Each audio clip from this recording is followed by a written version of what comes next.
Greetings, everyone. I'm Len Pilhofer, chairman for the IPMS USA National Convention that's going to be held later this year, the 2nd through the 5th of August of 2023 in San Marcos, Texas. I wanted to give everybody an update and thought I'd do something different and actually make a video update so you guys could put my face with my name and get to know me a little better, at least one way. And then when we get to the convention later this summer, please reach out to me, come find me and introduce yourself. I'd love to get to know you better. But for now, let's go over some details that our convention staff has been working on now that we're actually in 2023. We're only about 7 months out. Our next big update for everybody will be on the 1st of March, where we're going to open up pre-registration for the convention, as well as selling t-shirts, hats, some of the special seminars like the Grex Airbrush seminar, the tours. We're going to be selling award banquet tickets as well on that date.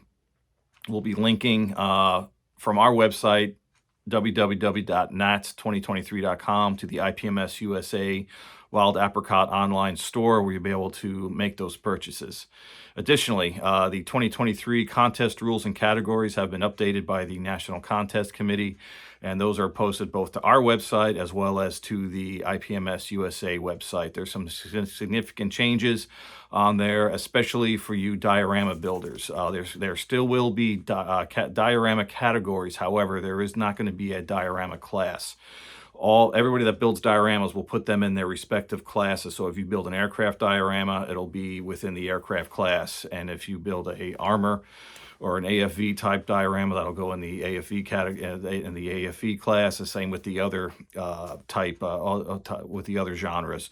This will ease judging the night when all the judging is completed. So each class head judge will also be responsible for the dioramas that are related to their classes. So read up on the rules on our website as well as IPMS USA's website. Also important, that's related to the diorama class going away and the diorama builds going into their respective categories within each of the classes. There will be a best diorama award given, and the best diorama will be selected by the first place winners in each of the individual diorama categories that are within their respective classes. So there will be a best diorama award given. It just won't be selected from the old diorama class. It'll be selected from all the first place winners across the diorama categories in each of the classes. Let's see. By the end of January, I'm hoping to have the vendor floor plan up on our website. That'll show not just the floor plan, but all the attending vendors that'll be at the show in August. I also hope to have our seminar schedule finalized, and as well as volunteer signups online, ready to go. I'll be posting more updates here in the coming months. Hope to do more videos with these updates, and also I'll be doing updates to the IPMS USA forum as well. They'll be more frequent as we get closer to the convention, of course, and as I have more details to pass along. If you have any questions, please email me at chair.nats2023@gmail.com. And finally, I want to encourage participation in this Facebook page and also on the forum. You post some updates of the builds that you're doing, that you're going to be bringing to the convention. I'm going to break here and show you some of my builds as well that I hope to have finished before the end of the summer, and I can bring with me to San Marcos.